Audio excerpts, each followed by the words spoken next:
The world of 200 million years ago saw some of the strangest animals that had ever lived.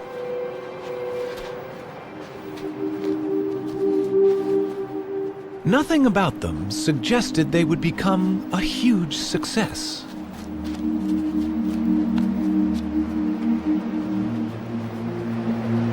But these turtles were among the first of Earth's great dynasties of reptiles.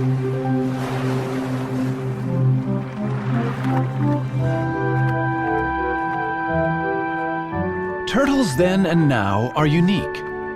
Their bodies are encased in armor, and that shell has changed little over millions of years.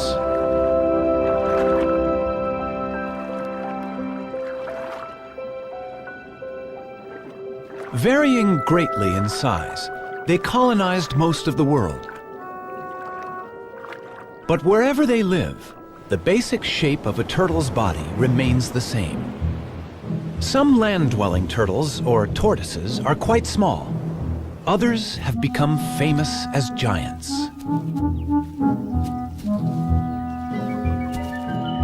Some long-necked types are at home in and out of fresh water. They and these shorter-necked turtles are known as terrapins.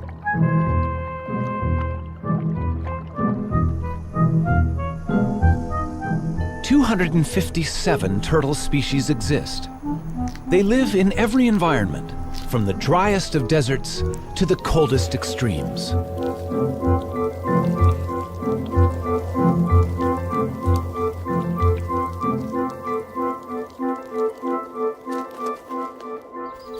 Some that are gentle vegetarians have become welcome visitors to our homes. Others hunt out of our view.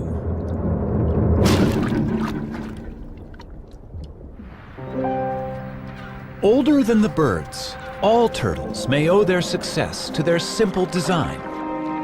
But what future is there for turtles living life in a shell?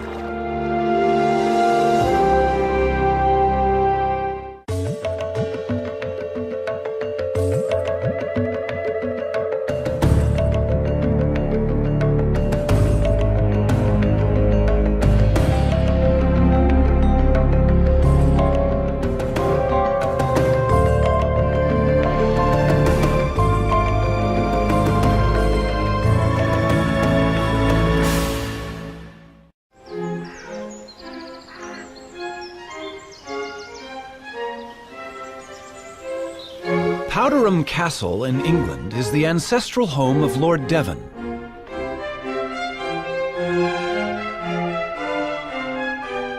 It's also the home of Timothy, a rather venerable tortoise. To the present Lord, Timothy is the oldest member of the family. Timothy first came into our family in 1892, and he previously belonged to Captain Rutherford, who was a sea captain, and undoubtedly he was on board ship for quite a long time. And this has given rise to a number of myths about Timothy's beginnings, that he belonged to pirates and all this sort of thing, which aren't strictly true. He's outlived a number of Earls of Devon. I think at a quick count it's about 7.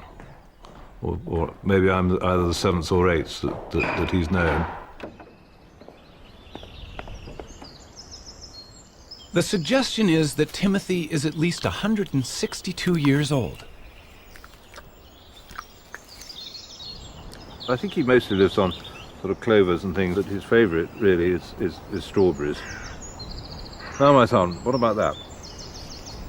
He's been known to make a mistake when he is wanting a strawberry, and we once had a lady with painted red toenails, and she got rather a sharp nip on the toenail.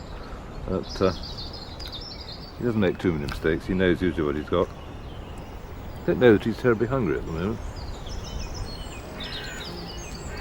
No, I think it's too cold for eating today. Counting growth rings on their shell is not always a reliable guide to a tortoise's age. Rings vary with diet. But tortoises always live life at a slow pace, and that may be a reason for Timmy's record age. The fossil record is our best guide to the history of Timmy's ancestors. The first we know lived some 300 million years ago in the world of forests that gave us our coal.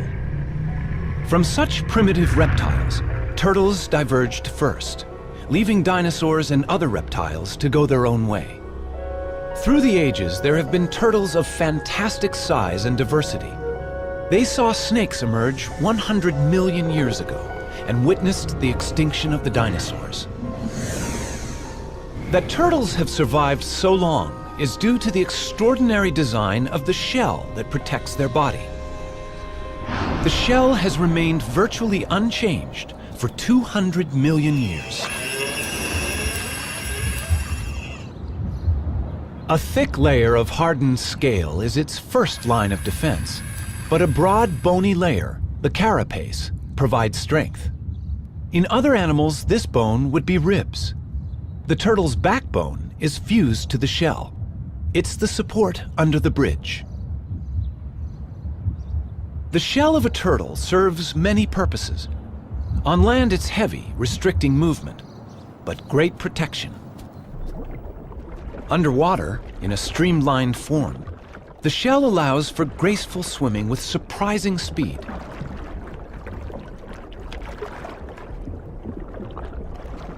Power is provided by huge front flippers.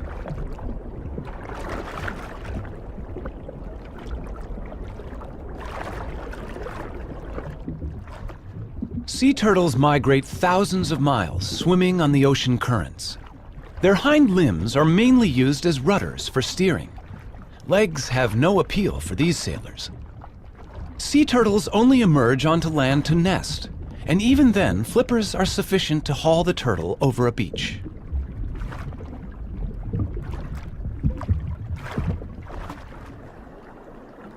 Freshwater turtles, or terrapins, do have legs, with webbed toes to propel their streamlined shell. When feeding on the bottom of a lake or river, legs are more useful than flippers. And terrapins also climb out of the water, so their legs are essential.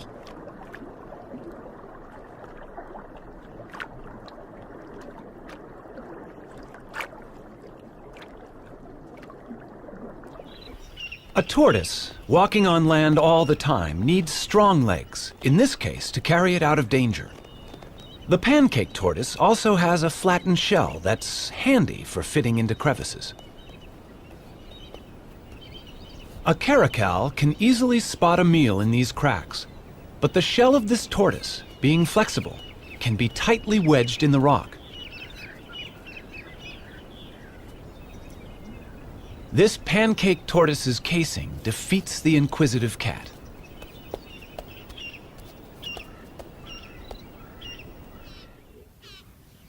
Giant tortoises, and this one on a Galapagos island is among the largest in the world, have no natural predators to hide from, but they need weightlifters' legs to move their enormous shell. This one is hauling a house that weighs nearly 300 pounds and is over an inch thick.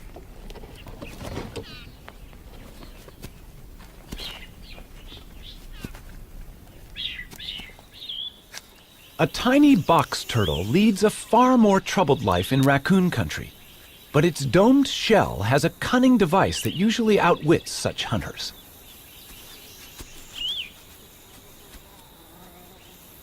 It's time to take evasive action.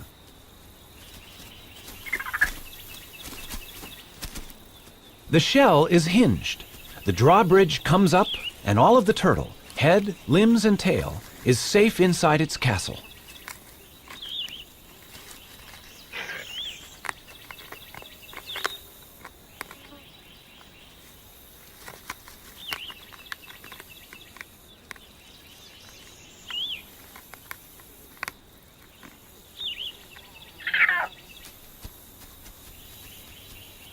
Only when the raccoon retreats will the turtle venture out. That hinge on the lower shell saved its life.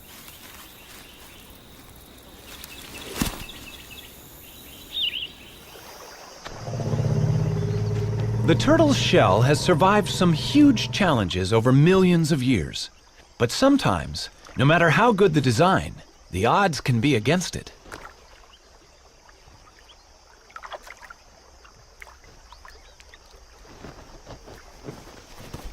That is one lucky tortoise.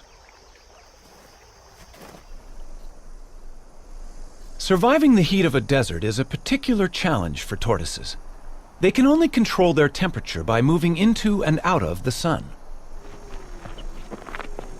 Dr. Jeff Lovich of the United States Geological Survey is radio tracking a desert tortoise on a wind farm in California.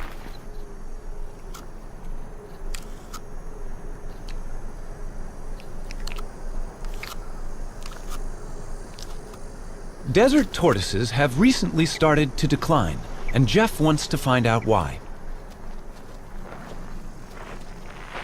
Well, here's one of our females. Hello. Getting a little warm out here, isn't it? It's only 9 o'clock right now, but it's already hot out here. It's probably 95 degrees and it's going to be 115 before the day is over. And she's heading for the burrow off to my right. The tortoise needs the burrow to survive and protect itself from the extremes that are so characteristic of the desert. 115 degrees. 30 degrees more than even this desert tortoise could survive out in the open. Look at her walking into my shadow.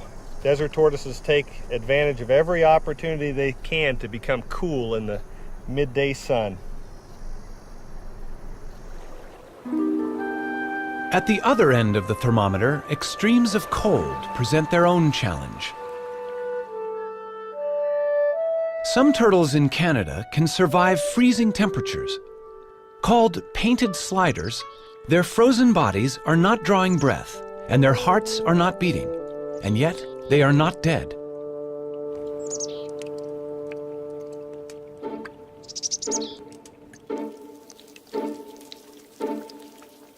These hatchlings, born in August, freeze and unfreeze throughout the winter until the final thaw in spring. How the cells of their body survive this, nobody knows. Yet the painted sliders leave their nest and start active life unharmed.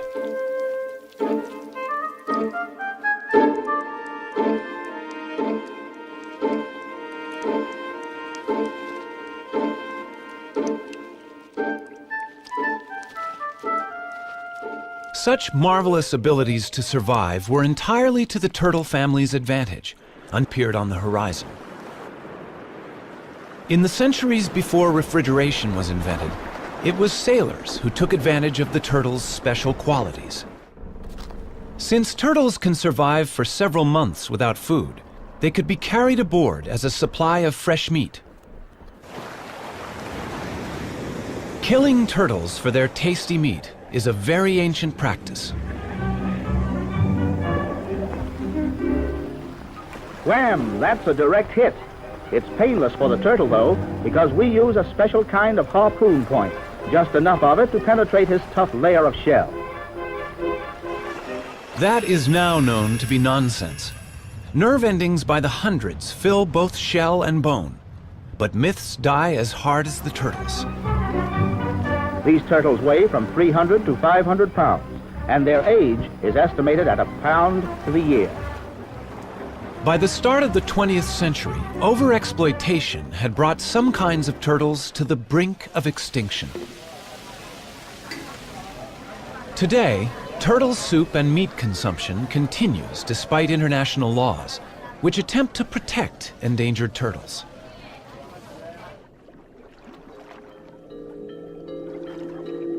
The turtle may well be our defenseless victim, but in the natural world, these successful reptiles have for a long time been quite capable of defending themselves.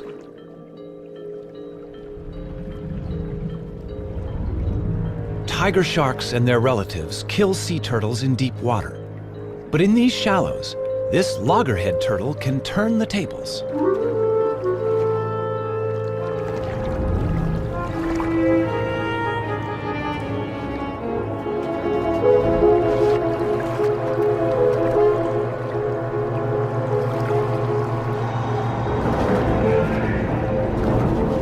The turtle is biting the shark. It has no teeth, but the sharp serrated plates in its strong jaws can inflict serious injury. In shallow water, the shark's movements are restricted, and it has difficulty fighting back. After a breath of air, the valiant turtle can return to feeding. It can give as good as it gets.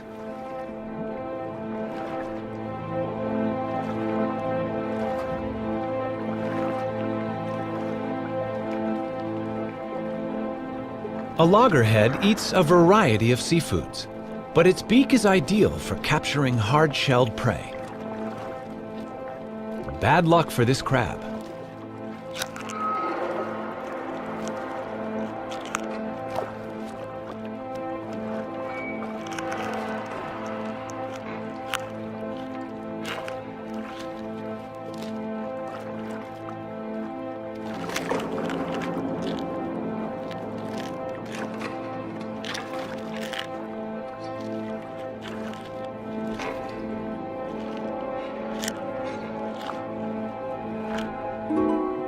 In freshwater, a camouflaged turtle is hunting.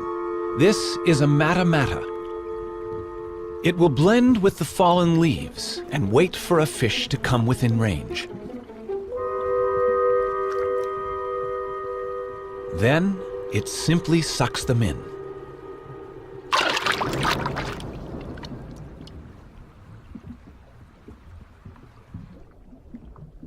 The fearsome jaws of an alligator snapping turtle gape and reveal a worm-like appendage on its tongue.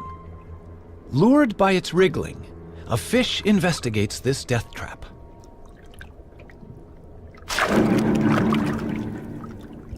And there are even turtles that hunt together.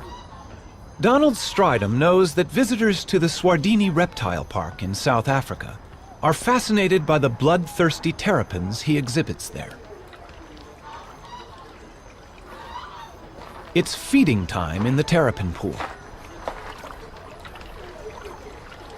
You know, if I had to put my finger into this water, they would eat it. But I'm going to give them something else to eat, their favorite food, a little piece of chicken here. And if I lower that down, they're going to move towards this. Come, guys. Come on. You'll probably find that the red-eared terrapins come first. They are normally the more dominant, and here comes one now. You can see why it's called a red-eared terrapin. It's got the little red mark behind the eye. And look at that. He's a dominant one, so he will come first. And here comes one of the serrated hinged terrapins on the side here. And the rest of them are going to respond to the movement. In fact, they would have to eat in colonies. They can't easily, as you can see here, bite off a chunk of meat on their own. So they need to tear it amongst each other. They eat in much the same way as piranhas. So lots together, biting off chunks and pieces of meat. And you can see that happening right here now. Red ear's got a really good grip on it. They tear at the meat. This is all very necessary in nature. They clean up the place. They're in fact the aquatic hyenas.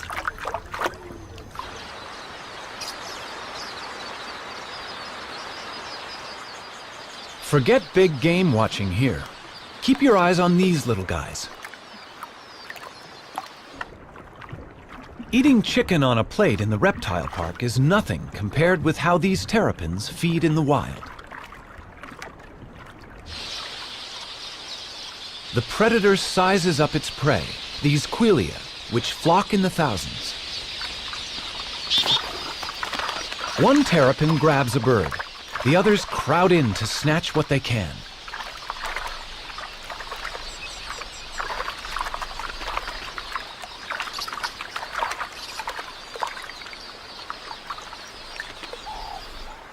Even birds as big as doves are not safe from the helmeted terrapin's submarine attack.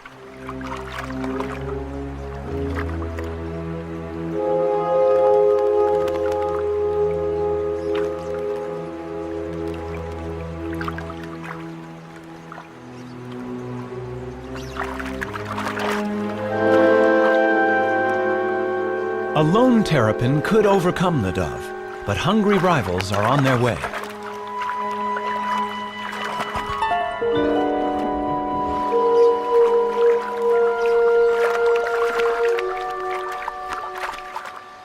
And turtles can be even more competitive when it comes to mating. The birds of Dassin Island off the Cape Coast of South Africa share their tiny home not only with rabbits, but also with more than 10,000 species. But not until the temperature climbs to 75 degrees do they come out. Male angulated tortoises hold territories, and once they've warmed up, they begin to chase females on their turf.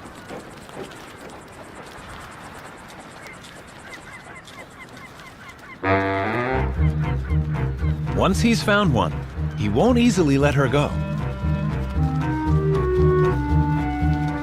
So far, so good, but he's chased her onto another male's territory, which will upset his plans.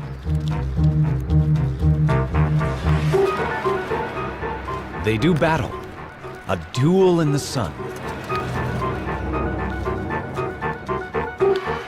But a third male has seen an opportunity, and he's mating with their female. Neither the combatants nor the vigorously mating couple show signs of giving in. By the time the fight reaches its climax, the mating is also over. The loser may even lose his life. He must right himself, or else fry in the sun.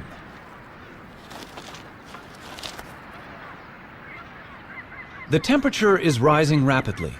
He must get into the shade. But that's hard to find with 10,000 competitors. His answer is to dig in, covering head and limbs and using his shell as a sunshade.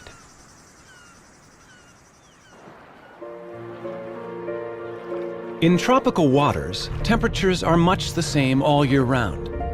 These male green turtles near Borneo will mate whenever a receptive female is available. The males have the long tails. They're all pursuing one female.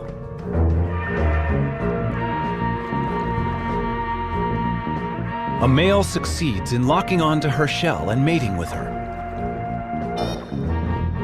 Rival males are surprisingly vicious in trying to interrupt his success. These powerful jaws can injure a flipper. And not only the mated male, but other rivals are also getting bitten. But to no effect. The desire to mate is strong, and only when he has succeeded will other males have a chance to take his place.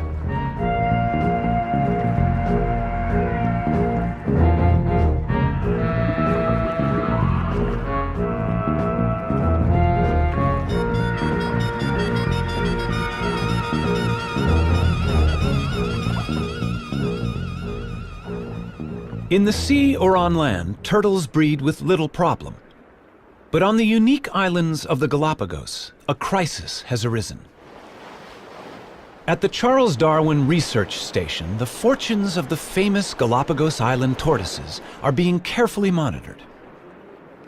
These tortoises are giants, among the largest in the world. And they are more than just a tourist attraction. They're endangered, and their survival depends on them breeding in captivity here.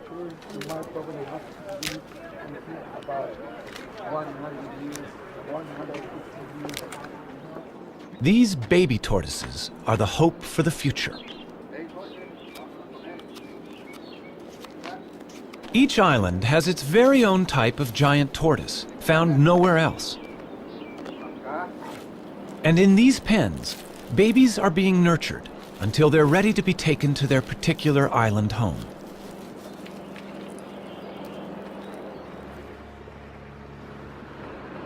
In past centuries, boats landed on each island to plunder the docile giants, killing or collecting them.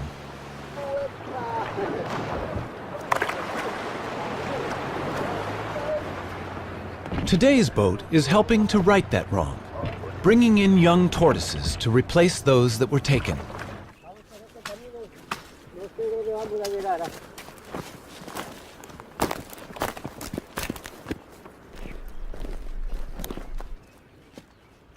This is the island of Hispaniola. The Hispaniola tortoise was once facing almost certain extinction. Now, the future arrives in a bag.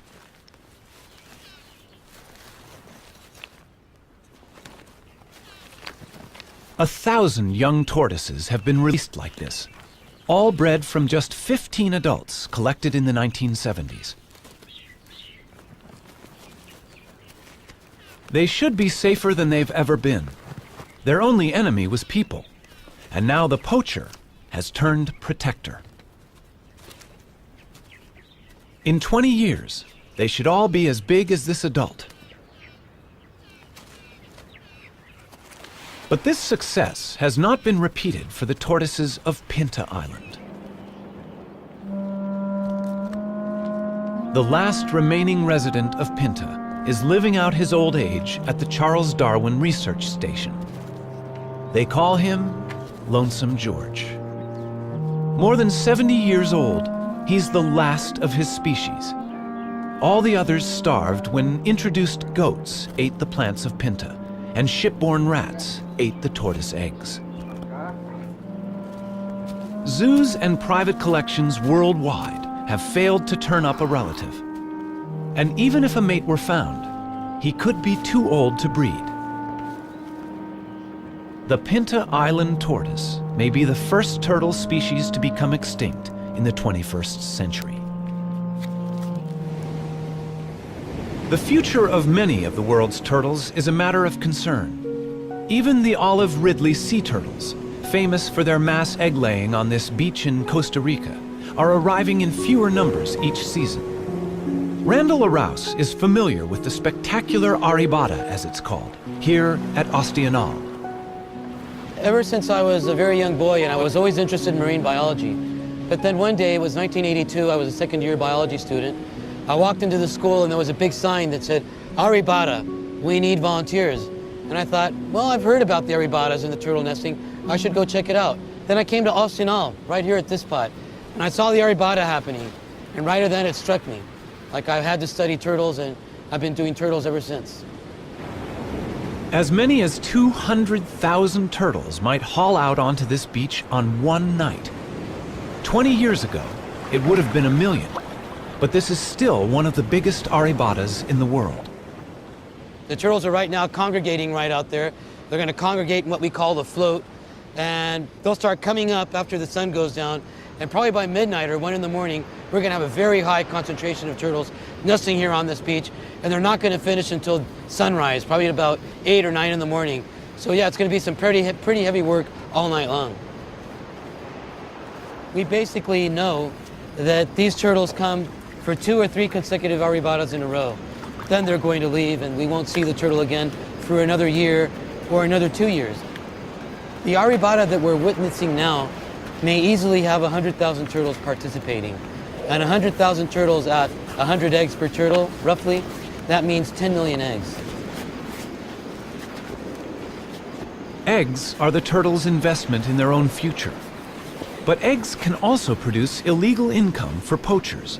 So patrols of armed guards protect these nesting turtles all night against egg thieves.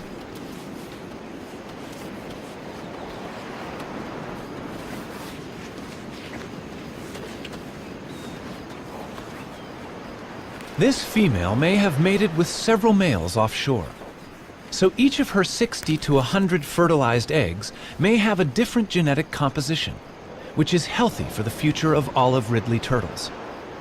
Randall can also inspect the health of an individual while she's laying. She seems to be unaware of him and in a kind of trance. He examines her gently for signs of disease or injury while she's in this curious, semi-conscious state. Just why she enters this trance is not yet known.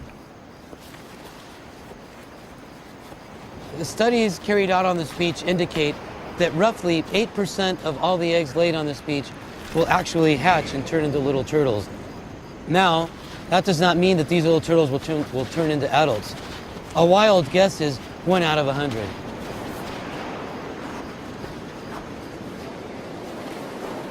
This beach at Ostional is only about 4.5 miles long. And with turtles still arriving to nest at dawn, there is not much space left, and some inevitably dig up the nests of others.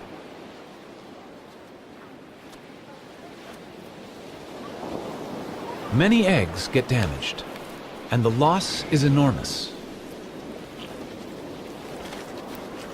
The collection of eggs is important for the local economy, but local people are only allowed to take them for the first 36 hours of an arribada.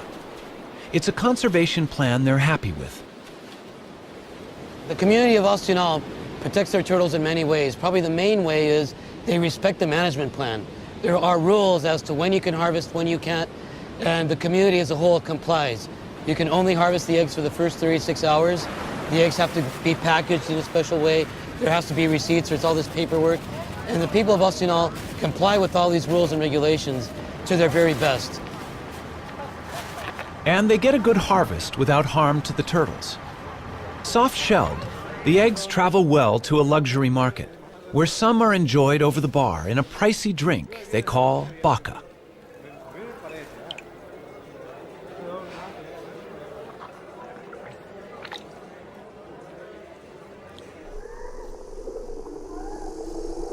Now that more and more people are living where they do, land turtles such as the California desert tortoise face greater problems.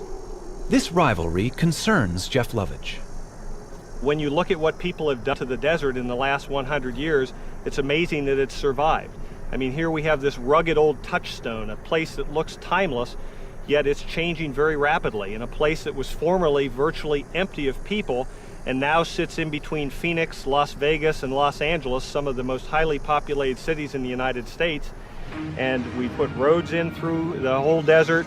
We've driven over it in our motorcycles, our trucks, and our off-highway vehicles. We've encouraged the spread of exotic species of plants and animals that are changing the landscape of the desert very rapidly. And the desert tortoise has become the flagship species for conservation in the Mojave Desert. But it has a very uncertain future in terms of how it's going to be able to survive in this onslaught of human population increase. Its charm may be a desert tortoise's worst enemy. People like to have one at home.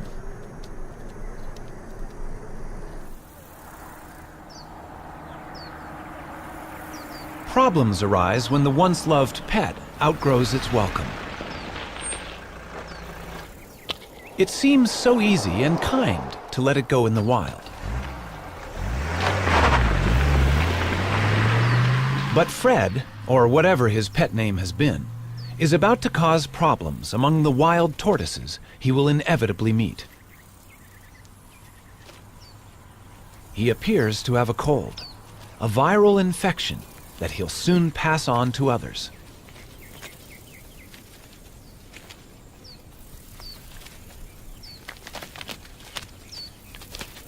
A whole population of desert tortoises may die because one unwanted pet was carelessly released.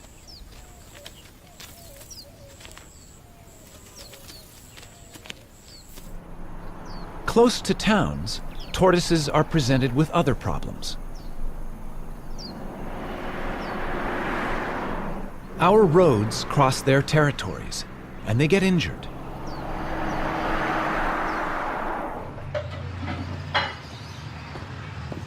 Very injured turtle. Another casualty for the vet. But this one is not from a traffic accident. Hi, what do we have here? Oh, let's have a look. Poor thing. Oh, looks like it's been chewed up by a dog or a coyote or some kind of a predator. Okay, this is just like dead skin, dead scales, so this doesn't hurt. This is just like peeling dead skin off. Fiberglass can be used to repair tortoise bodywork. Sometimes I feel like a cook when I'm doing this. Cover up, but we'll cover it up with another layer. And it should do fine. Down there too. Because of the fact that it's clear, we can see through it and see what that tissue looks like in there. So if it ever got to a point where that tissue started looking bad, we'd be able to take this shell patch off and get in there and treat it.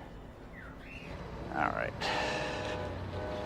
Convalescence for that injured turtle is available here with Dan Touchstone of the San Diego Turtle Society. Turtles are able to survive much more severe injuries than a mammal because of their shell and a much slower constitution. Strawberry? Ah, Come on, you want it. He also has orphans in his care. Unwanted pets. Morning, Puddles. All are pampered here. How you doing, big guy? Breakfast time for you. Yeah, there you go. Puddles, you were about the size of a walnut when we got you. Here you go. I know you're hungry. In Florida, turtles have acquired a special friend, Richard Moretti, who's a bit surprised by his new passion. I moved to the Keys in 1983 and started fishing. Everybody said, oh, you're so great, you came to the Keys to save the animals. No, I came to kill the fish. It just, living in the Keys changes you. You appreciate the environment a little more. Okay. Yeah. She'll be out of here by the end of summer. Better, And these are the new babies? Yep. Concerned about sick and injured turtles he encountered in the late 1970s, Richard set up the Florida Turtle Hospital and staffed it with a dedicated veterinary team. Well, she'd have to get a little larger, but yeah, she's swimming okay and she's eating just fine. I filled an old saltwater swimming pool with tarpon and grouper and snapper, and all the children that came to visit said, do you have any turtles? So in 1986, we went to the state of Florida and said, how do we get sea turtles? They said, well, the only way you can have them is to do something for them. And I said, well, what would you like us to do? They said, well, we need a rehabber. And they said, a rehabber, if a turtle gets hit by a boat, we take it to the vet and pay the bill. We buy the food and pay the bill. And when it's ready, we turn it out. I said, well, I can do that. And that was our very modest start of the Sea Turtle Hospital. Guys, eat Watch up. your legs. I got him. There he goes. Okay, that's perfect. Well, before I moved to the Keys, I ran a Volkswagen facility, and Volkswagens would come in broken, and my job was to find the best mechanics and the best parts. Well, this is the same. The turtles come in broken, and my job is to find the best vets and the best meds. It's the same, except now instead of having to give them the bill, I pay the bill, and that even makes it nicer. There you go. God. Thanks, Doc. And I didn't get too wet. This little tumor is the beginning of a virus that affects sea turtles around the world. This disease started 100 years ago. When we first started seeing it 15 years ago in the Keys, turtles would come in with a singular tumor like this. This turtle's evidently just gotten the disease because he's only got a couple of very small tumors, which we'll take off. And once we do, that'll immunize her against the disease. We'll keep her for a year, we'll make sure she doesn't grow anymore, and then we'll let her go. It appears to be a herpes virus, very similar to herpes simplex 1 and 2, and it's affecting turtles worldwide. Right now, all 8 species of turtles have a similar lesion. We haven't been able to get tissue samples to make sure it's the same virus, but we've gotten tissue samples from about half the turtles around the world, and all the ones we've been able to examine are about 95% positive to the same virus. Okay. Some turtles infected with this herpes virus arrive in a much more advanced stage of the disease. The team intends to do everything they can, but this turtle has been greatly weakened by the growths.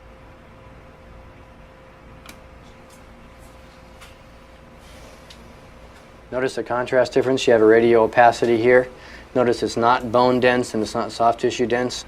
I'm concerned about these. We definitely need to go in and do the endoscopy and document that they're there with some digital photographs. Okay. And the reason, Sue, that we have her on her back like this is that way we don't accidentally poke into something like an intestine or a bladder. Here, see, now we're in. That's got to make her feel so much better. Okay, gang, here we go. I'm going to pass this directly in. There we go. The endoscope does not reveal good news. They can recognize large tumors within her body. In the wild, she may not have lived much We longer. have what we need. Okay, now we need to roll her back over. Okay. Because I need to put a suture in there. Suture in there, okay. Well, that's not good news for this baby, unfortunately. Easy. They can do nothing for her except ease her pain and put her to sleep.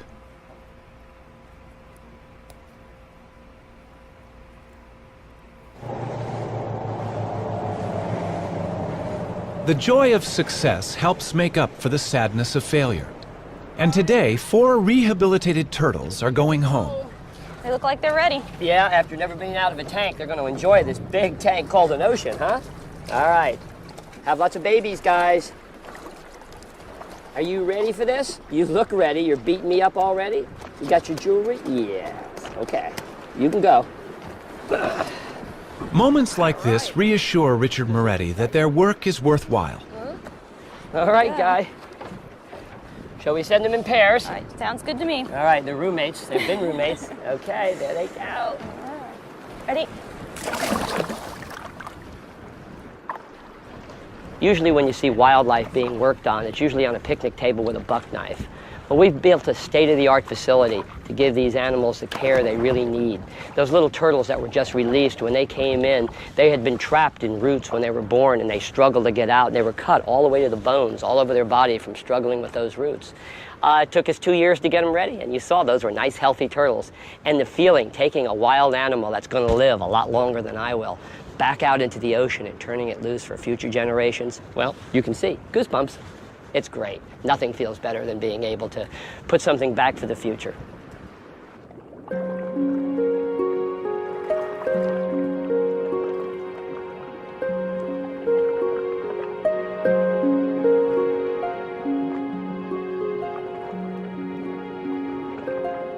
Every day, turtles can be seen enjoying the attentions of cleaner fish in the wild.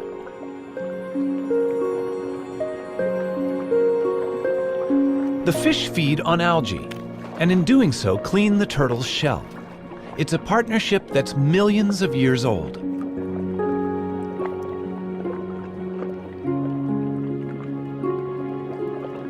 Generation after generation lived in what might have seemed a perfect world.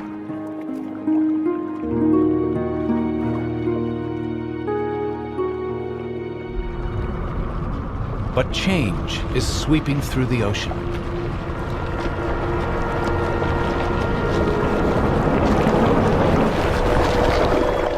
Commercial fishing puts nets into the sea, which can break loose and drift, catching much more than intended.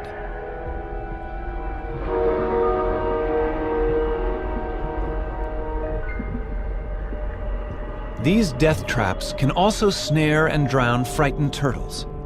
Helplessly bound, they cannot swim to the surface to breathe. Shrimp nets have also taken a toll on turtles. Scientist John Mitchell. In the late 1970s and early 1980s in the southeast region of the United States, we estimated that approximately 40,000 sea turtles were killed incidental to shrimp trawling. And this problem created a need for either a shutdown of the fishery or the development of some apparatus or a technique to exclude the sea turtles from the trawl. What they developed was TED, a turtle exclusion device. It's tested inside the trawl net of a working fishing boat.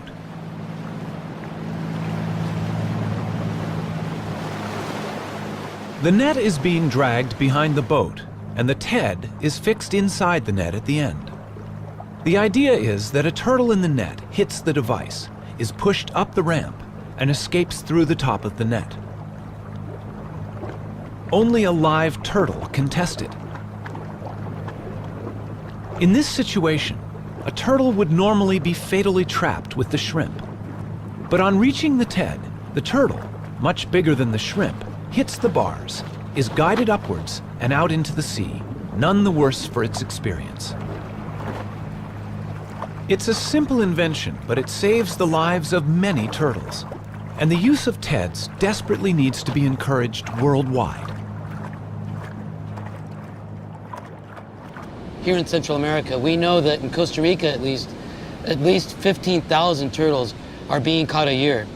And of course, this is definitely going to have an impact on the population. There's a dead turtle right over there, you can see, almost definitely killed by a shrimper. If Costa Rica was implementing TEDs efficiently, this would no longer be the case.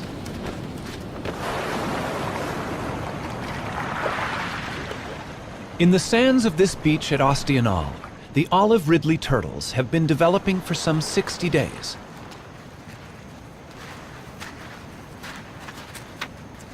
What happened under the sand as the eggs hatched is quite special.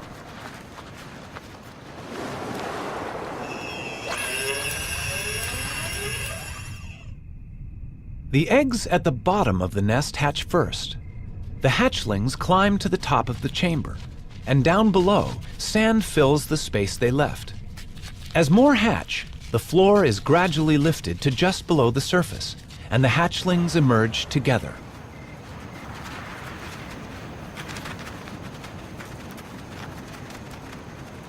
Once out of the nest, hatchlings must head for the sea.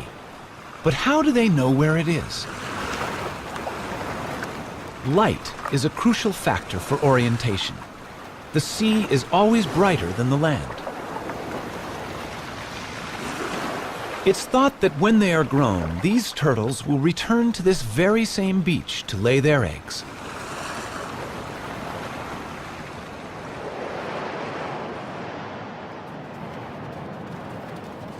Turtles also hatch in daylight. Most race directly for the ocean, but they can now be seen by predators. Theirs is a lonely and dangerous journey.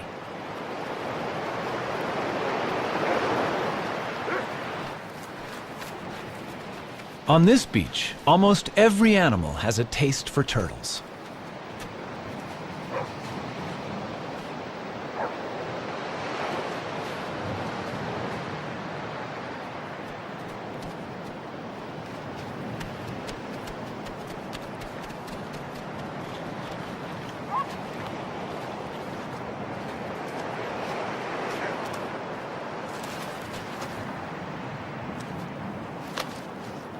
But predators, such as this black vulture, don't always get to eat their fill.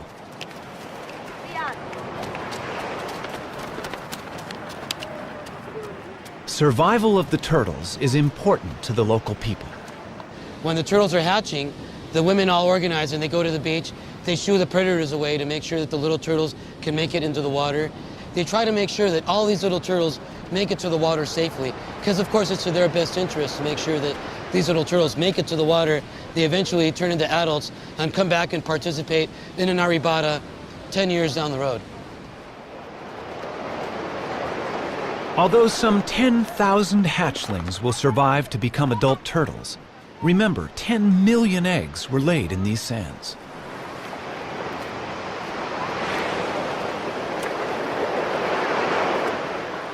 With a little help, these youngsters will be out to sea, where they will drift away on the currents.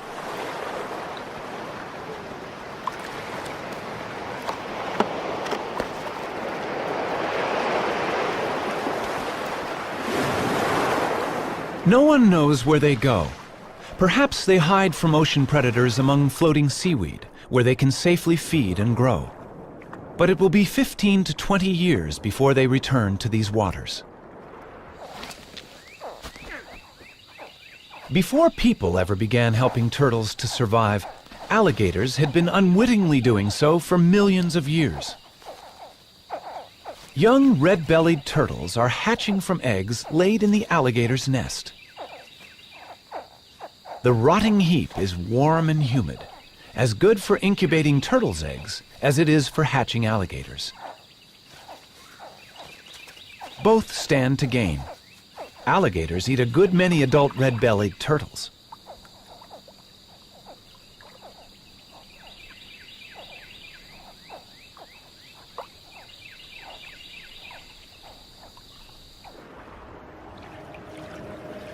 For 200 million years, turtles, with their curious bodies encased in their remarkable shells, have endured all manner of change around them. Today's world is unlike that of long ago.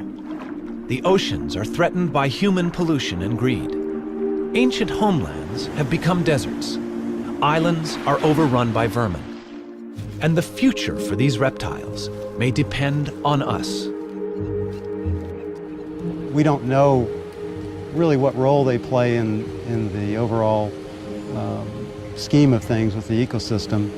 And I think that's one reason why we should use any means to protect them. There are many, many animals that we really humans don't see a need to spend the effort and the time to conserve, but just the fact that we don't know, I think means that we should. Throughout the world, irrespective of culture, there is an affinity for the turtle. Throughout the world, we have myths that ascribe various characters and features to turtles that we like to teach our children, like being steadfast and being resolute. Here in this country, we have our own myth about the tortoise and the hare, and we teach our children that being steady and continuing to run the race can lead to victory. You don't have to be the fastest, you don't have to be the best. This year we were really excited. One of the turtles that we took a flipper off of last year and turned her loose, it was a great big female, probably about 50 years old. She crawled up on a beach in Central Florida and laid eggs this year. And that's really exciting because, you know, up to that point, people usually kept turtles with one flipper in an aquarium or in a park. Well, we proved that 3 flipper turtles can go out there and add to the genetic makeup, and they can actually crawl up on the beach with 3 flippers and have their babies and lay their eggs.